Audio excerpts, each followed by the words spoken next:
Hello student, कैसे हो आप सब। आज हम पढ़ेंगे कक्षा 10 विज्ञान का अध्याय 12 विद्युत। तो चलिए बिना समय गवाए शुरू करते हैं।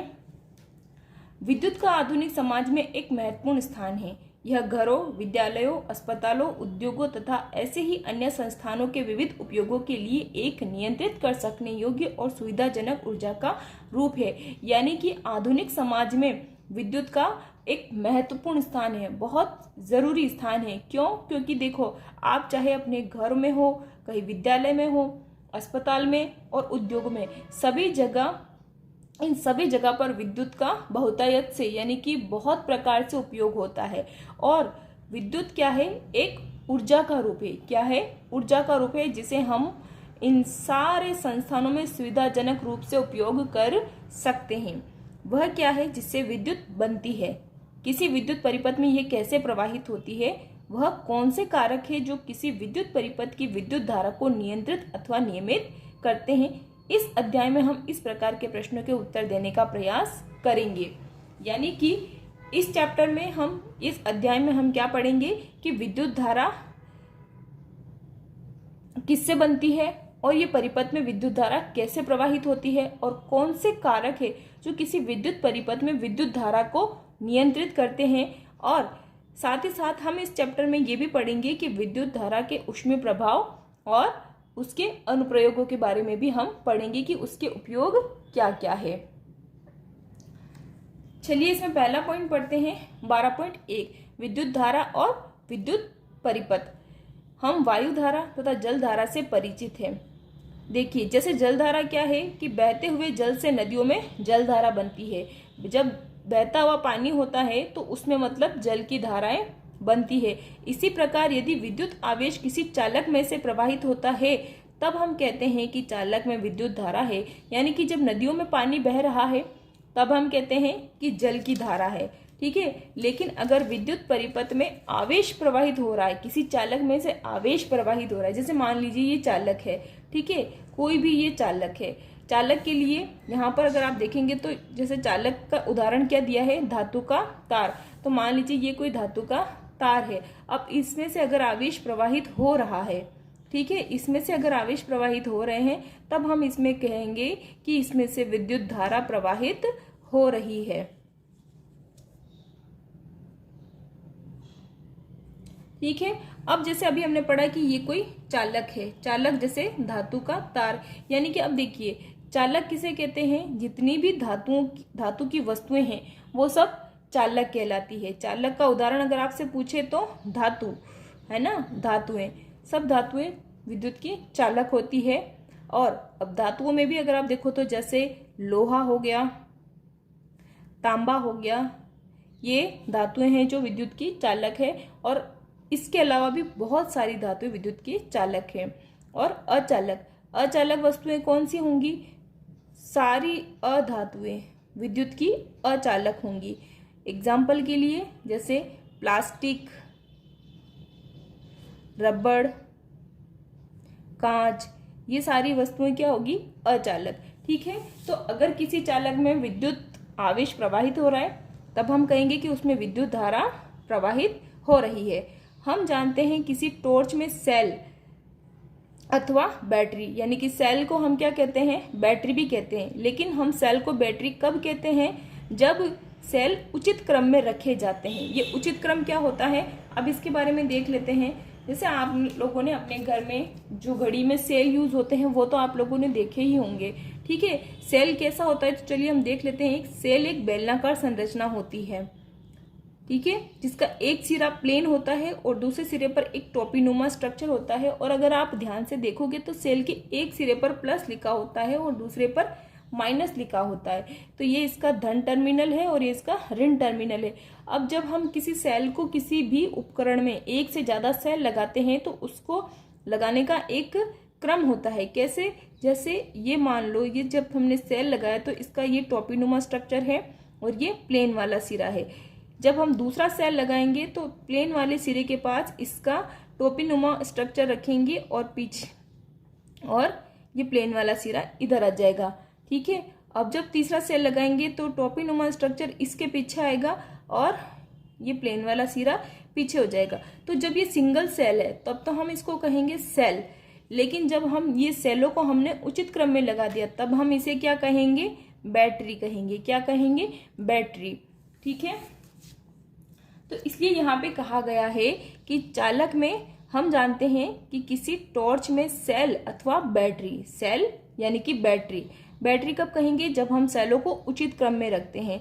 तो सेल क्या करता है, टॉर्च में सेल क्या करता है, टॉर्च बल्ब को दीप्ति के लिए आवेश का प्रवाह अथवा विद्युत धारा प्रदान करते हैं। यानी कि ये जो मान लो बैटरी है, ये मैं यहाँ पर एक बैटरी बनाती हूँ, ये जैसे ये सेल है, चलो इसी की मैं बैटरी बना देती हूँ।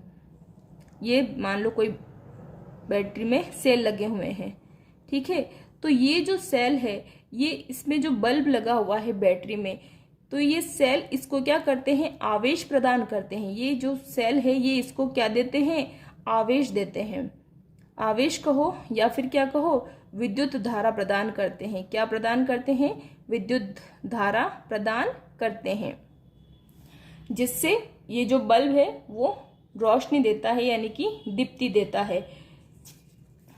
चलिए यहां तक हो गया कि टॉर्च में जो सेल होता है उसका काम क्या होता है, टॉर्च बल्ब को दीप्ति के लिए आवेश का प्रवाह या विद्युत धारा प्रदान करता है।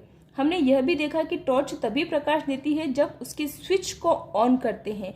यानी कि हमने अभी ये तो देख लिया, ये तो पढ़ लिया कि जो सेल होते हैं वो टॉर्च बल्ब को आवेशों का प्रवाह या फिर विद्युत धारा प्रदान करते हैं। लेकिन ये सेल इस बल्ब को विद्युत धारा या आवेशों का प्रवाह कब प्रदान करते हैं, जब हम इसके स्विच को ऑन करते हैं। इस स्विच को हम क्या करेंगे, जब ऑन करेंगे तब सेल क्या करेगा, टॉर्च बल्ब को विद्युत धारा या फिर आवेशों का प्रवाह प्रदान करेंगे। लेकिन जब ये जो स्विच है ये अगर बंद होगा, ऑफ होगा, तो ये सेल इस टॉर्च बल्ब को विद्युत धारा या फिर आवेशों का प्रवाह प्रदान नहीं करेंगे, यानी कि परिपथ टूट जाएगा और बल्ब रोशनी नहीं देगा।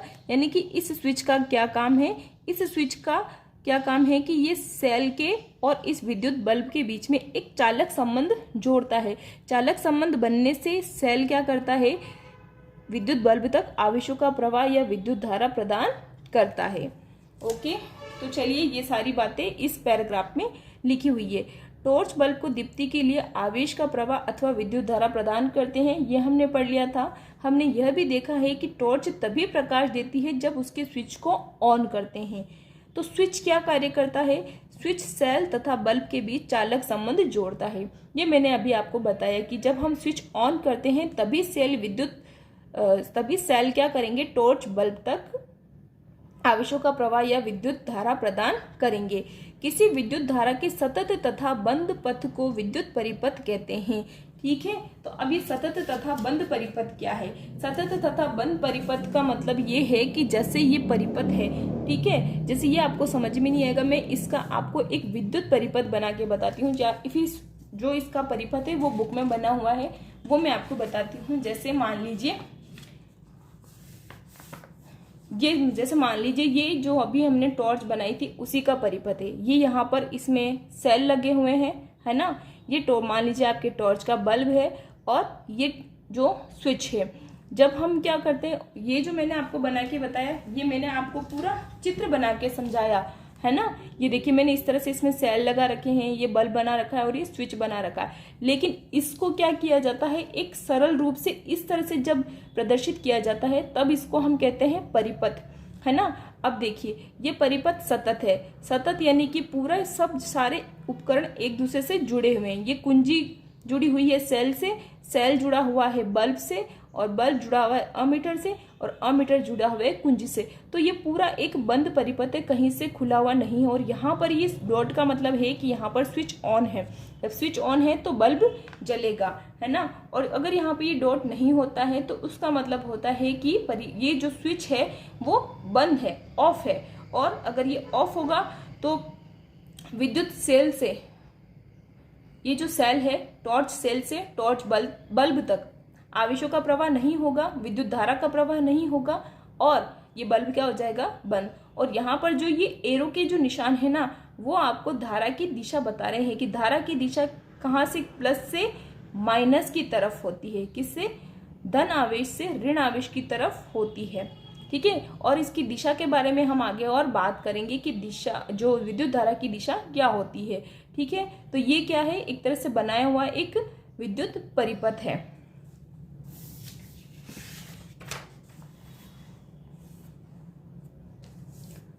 तो हम विद्युत परिपथ के बारे में पढ़ रहे थे कि किसी विद्युत धारा के सतत तथा बंद पथ को विद्युत परिपथ कहते हैं, ठीक है।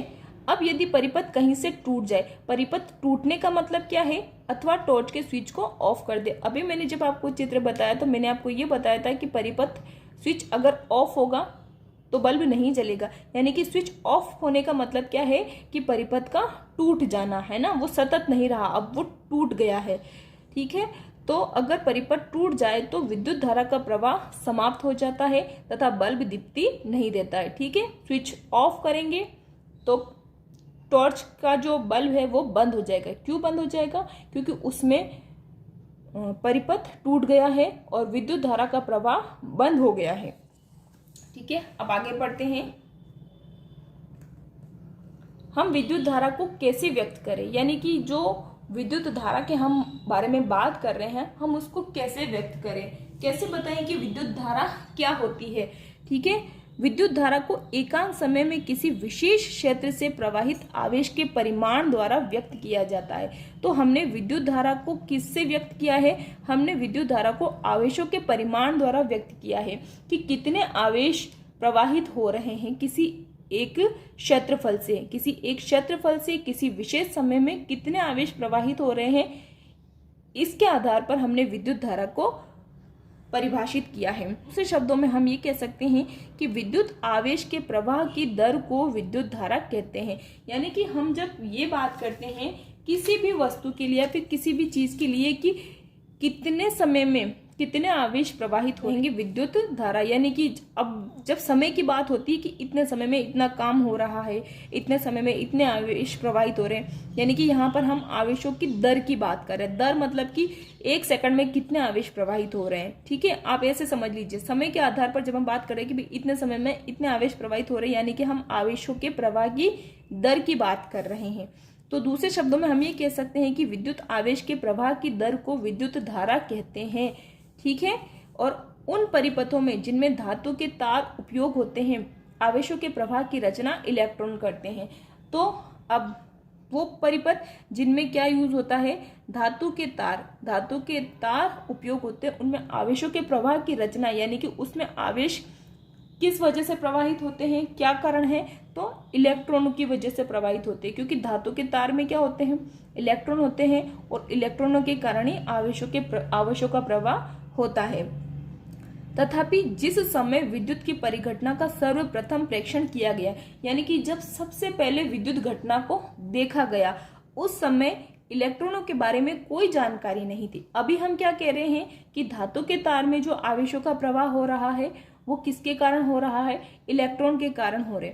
अभी हम ये इसलिए कह रहे हैं क्योंकि हमें इलेक्ट्रॉनों के बारे में जानकारी है, तो हम कह रहे हैं कि आवेशों का प्रवाह की रचना इलेक्ट्रॉन के द्वारा होता है, ठीक है। लेकिन जिस समय सबसे पहले विद्युत की घटना देखी गई थी, उस समय तो इलेक्ट्रॉनों के बारे में कोई जानकारी ही नहीं थी। तो उस समय क्या हुआ कि विद्युत धारा को धनावेशों का प्रवाह माना गया। उस समय ये माना गया कि विद्युत धारा क्या है, धनावेशों का प्रवाह है, ठीक है। क्या है, धन आवेशों का प्रवाह है, तथा धन आवेशों के प्रवाह की दिशा को ही विद्युत धारा की दिशा माना गया। जैसा कि अभी मैंने आपको विद्युत परिपथ में बताया था, देखिए अभी वापस मैं बताती हूँ।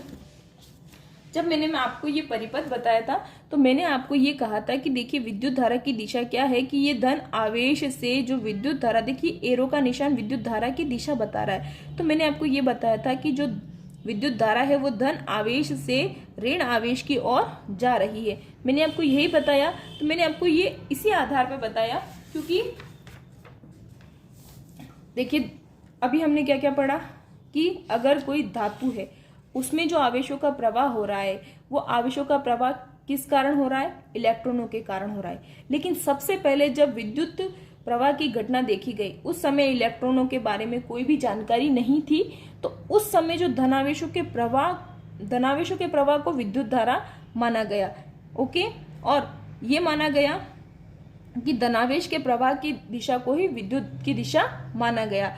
लेकिन अब जो विद्युत परिपथ बना हुआ है, ठीक है, दोनों ही बात चीजें सेम है, बस कहने का तरीका अलग है। और अगर आपको मतलब विद्युत धारा की दिशा अगर पूछी जाती है तो आपको यही बताना है। और परिपाटी के अनुसार किसी विद्युत परिपथ में इलेक्ट्रॉन जो ऋणावेश, यानी कि इलेक्ट्रॉन क्या है, ऋणावेश, यानी कि देखिए जब मैंने आपको चालक बना के बताया था, ठीक है, जब मैंने आपको अभी चालक बना के बताया था इस तरह से, मैंने कहा ये धातु का तार हो, इसमें इलेक्ट्रॉन प्रवाहित हो रहे, तब मैंने इलेक्ट्रॉन के ऊपर क्या लगाया था, आवेश, ऋण आवेश लगाया था, ठीक है।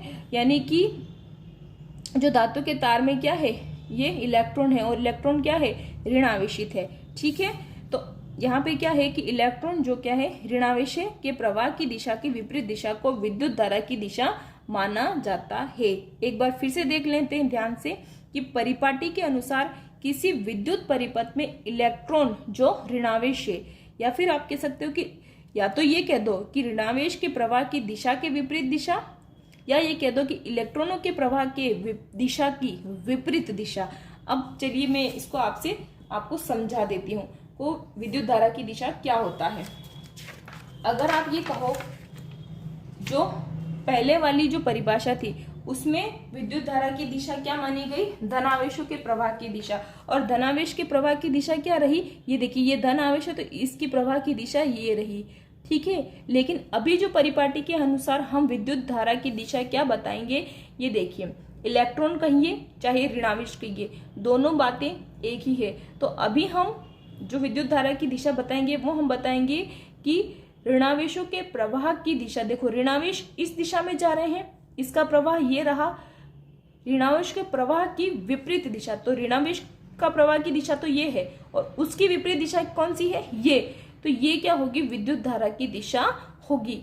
मेरे ख्याल से आप समझ गए होंगे कि विद्युत धारा की दिशा के प्रवाह की दिशा क्या होती है, ऋणावेश के प्रवाह की दिशा की विपरीत दिशा, ये ऋणावेशों का प्रवाह है और इसकी विपरीत दिशा ये रही, ठीक है, इसको विद्युत धारा की दिशा कहते हैं। तो सिंपल सी परिभाषा क्या हो जाएगी कि अगर आपको पूछे विद्युत धारा की प्रवाह की दिशा क्या होती है, तो ऋणावेश के प्रवाह की विपरीत दिशा विद्युत धारा की दिशा होती है। यदि किसी चालक की किसी भी अनुप्रस्थ काट से समय t में नेट आवेश q प्रवाहित होता है, तब उस अनुप्रस्थ काट से प्रवाहित विद्युत धारा I को इस प्रकार व्यक्त किया जाता है। जैसे मान लो कि कोई एक चालक है, जैसे मान लो कि ये पेन है ना, और आप इसे ये मत समझिए प्लास्टिक का है, जैसे मान लो ये कोई धातु का है, तार है, इसके अनुप्रस्थ क्या काट क्या होगी, इसको आप ऐसे काट दीजिए, ठीक है, ऐसे ब्लेड से या किसी से ऐसे काटते हैं तो एक पतली सी इसकी स्लाइस है ना, जैसे चिप्स काटते हैं अपन आलू के, वैसे इसको ऐसे यूं काट देंगे। तो इसकी जो अनुप्रस्थ काट से t समय में अगर q आवेश प्रवाहित होते हैं, तो यानी कि उस अनुप्रस्थ काट में से पतली से स्लाइस में से अगर t समय में q आवेश प्रवाहित होते हैं, तो अनुप्रस्थ काट से प्रवाहित विद्युत धारा को I से व्यक्त किया जाता है। और इसको गणितीय रूप में कैसे लिखेंगे, I बराबर Q अपॉन T। यहाँ पर जो ये जो Q है ये विद्युत आवेश को व्यक्त करता है, और इस Q का ऐसा ही मात्रक क्या होता है, कूलाम, है ना, जो लगभग 6 × 10⁻18 इलेक्ट्रॉनों में समाये आवेश के तुल्य होता है। क्या होता है, देखो इसके कहने का मतलब ये है कि जो एक कूलाम होता है, एक कूलाम आवेश, वो बराबर किसके होता है, 6 × 10⁻18 इलेक्ट्रॉनों पर जितने आवेश होते हैं उसके बराबर होता है एक कूलाम। तो यहाँ से अगर आपको एक इलेक्ट्रॉन में कितने कूलाम आवेश होते हैं अगर आपको ये निकालना है, तो आपको क्या करना है, इसको जस्ट ऐसे लिख देना है, मतलब हम ऐसा ही लिख रहे हैं, बस बराबर के इस तरफ हम इसको लिख रहे हैं और कूलाम को इस तरफ लिख रहे हैं। अगर आपको एक इलेक्ट्रॉन पर कितने आवेश है अगर वो निकालना है, तो आपको ये तो इधर ही रहने देना है, एक इलेक्ट्रॉन तो इधर ही रखना है, यहाँ पर ये एक है, एक लिख देंगे, और नीचे ये वाला जो संख्या है 6 × 10⁻18 ये कहाँ पर आ जाएगी, इधर नीचे आ जाएगी, और ये कूलाम इसका मात्रक होगा। अब जब इसका आपको सॉल्व करोगे तो आपके पास क्या मान आ जाएगा, आपके पास मान आ जाएगा 1.6 × 10⁻−19, ये आपके पास आ जाएगा।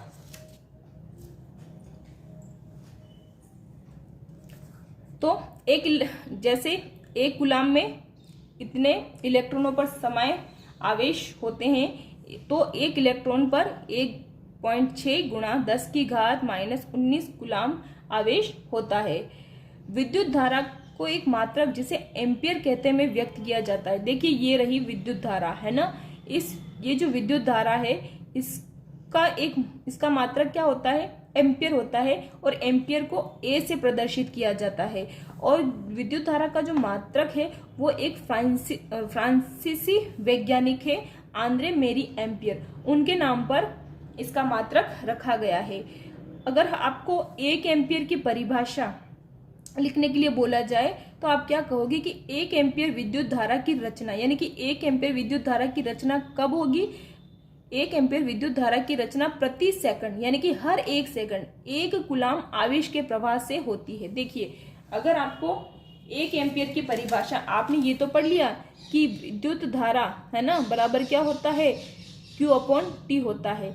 I का मात्रक क्या है, एम्पियर है ना, विद्युत धारा का मात्रक एम्पियर, आवेश का मात्रक कूलाम, और समय का मात्रक क्या होता है, सेकंड। तो अगर आपको ये पूछे कि 1 एम्पियर की परिभाषा कितनी हो, 1 एम्पियर विद्युत धारा की रचना कब होती, तो आप क्या बोलोगे कि 1 कूलाम आवेश जब 1 सेकंड में प्रवाहित होते हैं, किसी चालक में से 1 कूलाम आवेश 1 सेकंड में प्रवाहित होते हैं, तब 1 एम्पियर विद्युत धारा की रचना होती है। ठीक है, तो ये इंपॉर्टेंट है क्योंकि कई बार एग्जामों में ये पूछा जाता है परिभाषा। तो यहां से ये हो गया कि 1 एम्पियर विद्युत धारा की रचना प्रति सेकंड, यानी कि हर 1 सेकंड 1 कूलाम आवेश के प्रवाह से होती है, यानी कि 1 एम्पियर बराबर 1 कूलाम बटा 1 सेकंड। अल्प परिमाण की विद्युत धारा को मिली एम्पियर, यानी कि छोटे छोटे, जैसे ये तो एम्पियर तो बड़ा मात्रक है, अगर इसका और छोटा मात्रक हम लेना चाहें तो अल्प परिमाण की विद्युत धारा को मिली एम्पियर से व्यक्त करते हैं और माइक्रो एम्पियर से व्यक्त करते हैं। मिली एम्पियर का मतलब क्या होता है, मिली एम्पियर यानी कि अगर अपन 1 मिली एम्पियर की बात करें तो उसका मतलब होता है 10 की घात -3 एम्पियर। अगर हम 1 माइक्रो एम्पियर की बात करें उसका मतलब होता है 1 10 की घात -6 एम्पियर। माइक्रो यानी 10 की घात -3 और एम्पियर, और ये मिली एम्पियर का मतलब 10 की घात -3 एम्पियर, और माइक्रो एम्पियर का मतलब 10 की घात -6 एम्पियर इनमें व्यक्त किया जाता है। परिपथ, और जैसे ये परिपथ है ना, ये इसमें अमीटर लगा हुआ है। हमने अभी तक अमीटर की बात नहीं की कि अमीटर क्या होता है। तो इस परिपथ में जो विद्युत धारा प्रवाहित हो रही है, तो अगर हमें मापना हो कि इस परिपथ में कितनी विद्युत धारा प्रवाहित हो रही है, तो यहाँ पर हम एक मीटर लगाते हैं, उस मीटर को हम कहते हैं अमीटर। ठीक है, तो इस अमीटर का क्या काम है, ये परिपथ में प्रवाहित विद्युत धारा का मापन करता है, मापता है। ठीक है, तो परिपथों के विद्युत धारा मापने के लिए जिस यंत्र का उपयोग करते हैं उसे एमीटर कहते हैं। और देखिए यहाँ पर जो ये क्रम है, जैसे कुंजी से बैटरी जुड़ी हुई है, बैटरी से बल्ब जुड़ा हुआ है, बल्ब से एमीटर जुड़ा हुआ है, और एमीटर वापस किससे जुड़ा हुआ है, कुंजी से। तो इस प्रकार जब हम वस्तुओं को ऐसे जोड़ते हैं, जैसे एक वस्तु को ये रही, दूसरी वस्तु ये ऐसे, और तीसरी वस्तु वापस हमने ऐसे पीछे जोड़ दी। जैसे मान लीजिए ये एक तार है और इस एक तार को हमने यूं मोड़ मोड़ के जोड़ दिया, वापस फिर इस दूसरे तार से तीसरे तार को भी ऐसे सिरे को ऐसे मोड़ के जोड़ दिया। तो इस प्रकार का जो संयोजन होता है उसे श्रेणी क्रम संयोजन कहते हैं। और अमीटर को हमेशा विद्युत परिपथ के श्रेणी क्रम संयोजन में संयोजित किया जाता है, जैसा कि आपको चित्र में दिखाया गया है। चित्र 12.1 में एक प्रतीकात्मक विद्युत परिपथ का व्यवस्था आरेख दिखाया गया है, जिसमें एक सेल, एक विद्युत बल्ब, एक अमीटर तथा प्लग कुंजी जुड़े हैं। ध्यान दीजिए, परिपथ में विद्युत धारा सेल के धन टर्मिनल से ऋण टर्मिनल तक बल्ब और अमीटर से होकर प्रवाहित होती है। यानी कि विद्युत धारा की दिशा क्या है, धन टर्मिनल से ऋण टर्मिनल, या फिर हम ये कह सकते हैं कि ऋणावेश के प्रवाह ये रही, तो ऋणावेश के प्रवाह की दिशा की विपरीत, ऋणावेश के प्रवाह की विपरीत दिशा कौन सी, ये रही, तो इसकी विपरीत दिशा होती है। ठीक है, तो जहां तक हमारा हो गया है। अब एक न्यूमेरिकल इसमें आया है, एक आंकिक प्रश्न आया है, उसको हम सॉल्व कर लेते हैं। तो यहाँ पर वैसे तो सॉल्यूशन दिया हुआ है, लेकिन आप कोशिश कीजिए कि आप बिना देखे इसको सॉल्व कर सके, क्योंकि तभी आपको समझ में आएगा कि आपको आंकिक प्रश्न कैसे सॉल्व करने हैं। तो चलिए यहाँ पर देखिए, किसी विद्युत बल्ब के तंतु में 0.5 एम्पियर विद्युत धारा, यानी कि यहाँ पर ये आपको किसका मान दे रखा है, विद्युत धारा का मान। विद्युत धारा का मान यानी कि आपको विद्युत धारा को I से व्यक्त करते हैं, यानी कि आपको I का मान दे रखा है। कितना दे रखा है, तो 0.5 इसके मात्रक एम्पियर। ये हमें मात्रक से पता भी चल जाता है कि हमें विद्युत धारा का मान दे रखा है। विद्युत धारा 10 मिनट तक प्रवाहित होती है, 10 मिनट तक, यानी कि ये हमें क्या दे रखा है, समय दे रखा है। क्या दे रखा है, समय। समय क्या दे रखा है, 10 मिनट। तो क्या हम ये समय को ऐसे 10 मिनट ही रखेंगे क्या, नहीं। जब हम न्यूमेरिकल सॉल्व करते हैं तो ये जो 10 मिनट है इसको हमें सेकंड में चेंज करना होगा। किस में चेंज करना होगा, सेकंड में। सॉरी, ये एस नहीं है, टी। समय को टी से व्यक्त करेंगे तो ये टी लिखेंगे, ठीक है। वो मैंने मात्रक लिख दिया इसका। तो 10 मिनट को हमें क्या करना है, सेकंड में चेंज करना है। तो आपको पता है जब हमें मिनट को सेकंड में चेंज करना है तो हम 60 से गुणा करते हैं और ये सेकंड में चेंज होने के बाद इसका मात्रक सेकंड हो जाएगा। अब जब आप 10 को 60 से गुणा करोगे तो क्या आ जाएगा, 600 सेकंड आ जाएगा, ठीक है। विद्युत परिपथ से प्रवाहित विद्युत आवेश का परिमाण ज्ञात कीजिए। देखो ये बोला कि किसी विद्युत बल्ब के तंतु में 0.5 एम्पियर विद्युत धारा प्रवाहित हो रही है 10 मिनट तक, ठीक है। और तो हमें क्या ज्ञात करना है, आवेश का परिमाण ज्ञात करना है, यानी कि हमें यहाँ पे आवेश का परिमाण यानी कि Q ज्ञात करना है कि Q कितना होगा। तो आपने ये फॉर्मूला पढ़ा है, अभी I है आपके पास, T है, Q है। तो अभी आपने एक फॉर्मूला पढ़ा, I बराबर क्या है, Q बटे T। तो यहाँ पर आपको I का मान दे रखा है, आपको T का मान दे रखा है, आपको पूछा क्या है, Q। तो Q का मान अगर हमें निकालना है तो हमारे पास क्या हो जाएगा, Q बराबर क्या हो जाएगा, इस T को आप यहाँ से हटाएंगे तो इधर जाएगा I के पास, क्या हो जाएगा, Q बराबर I T हो जाएगा। अब आपको क्या करना है, I का मान रखना है, T का मान रखना है, तो आपके पास Q का मान आ जाएगा। कैसे, Q बराबर I का मान आपके पास क्या है, 0.5 है ना एम्पियर, और T का मान आपके पास क्या है, 600 सेकंड। तो गुणा कर लीजिए 600 से, ठीक है। अब आपको क्या करना है, 6 पंजे कितना होता है, 30, ठीक है। और ये रहा 2 जीरो, तो 2 जीरो लगा दीजिए। अब पॉइंट कितनी संख्या के बाद है, पॉइंट है एक संख्या के बाद, ठीक है। तो ये आवेश का मात्रक क्या है, कूलाम, तो ये कूलाम आएगा, ठीक है। और आपके पास आंसर कितना आ जाएगा, 300 कूलाम। यानी कि कितने आवेश प्रवाहित हो रहे हैं, 300 कूलाम आवेश प्रवाहित हो रहे हैं। तो ये हो गया आज का चैप्टर। और ये जो प्रश्न आपको दे रखे हैं, ये अभी हमने जितना भी पढ़ा है उसमें से आपको इन प्रश्नों के उत्तर मिल जाएंगे। विद्युत परिपथ का क्या अर्थ है, तो इसकी परिभाषा, विद्युत परिपथ का अर्थ यहाँ से आपको परिभाषा दे रखी है। किसी विद्युत धारा की सतत तथा बंद परिपथ को विद्युत परिपथ कहते हैं। सिंपल सी परिभाषा है और इनके आंसर आपको इसमें मिल जाएंगे जो भी हमने अभी तक पढ़ा उसमें से। अच्छा, तो ये सेकंड में हमने को पूछा है विद्युत धारा के मात्रक की परिभाषा क्या है। विद्युत धारा के मात्रक की परिभाषा यानी कि हमें एम्पियर की परिभाषा पूछी है। तो 1 एम्पियर की परिभाषा भी हमने पढ़ी है यहाँ पे कि 1 एम्पियर विद्युत धारा की रचना प्रति सेकंड 1 कूलाम आवेश के प्रवाह से होती है, अर्थात 1 एम्पियर बराबर 1 कूलाम बटा 1 सेकंड। तो आप ये भी लिख सकते हैं यहाँ से यहाँ तक। तीसरा प्रश्न है, 1 कूलाम आवेश की रचना करने वाले इलेक्ट्रॉनों की संख्या परिकलित कीजिए। 1 कूलाम आवेश में कितने इलेक्ट्रॉन होते हैं, ये अभी हमने पढ़ा था। तो 1 कूलाम आवेश में कितने इलेक्ट्रॉन होते हैं, 6 × 10 की घात 18 इलेक्ट्रॉन में समाये आवेश के तुल्य होता है। तो ये आप लिख सकते हैं, खाली ये मान लिखेंगे तो भी सही होगा, ठीक है। तो आपको आज का वीडियो कैसा लगा, अगर आपको ये वीडियो अच्छा लगा है, हेल्पफुल लगा है, तो आप अपने दोस्तों को भी शेयर कीजिए। आप इसे लाइक कर सकते हैं, वीडियो को कमेंट कर सकते हैं, और अगर आप मेरे चैनल पर नए हैं तो चैनल को सब्सक्राइब ज़रूर कीजिए। Okay, thank you.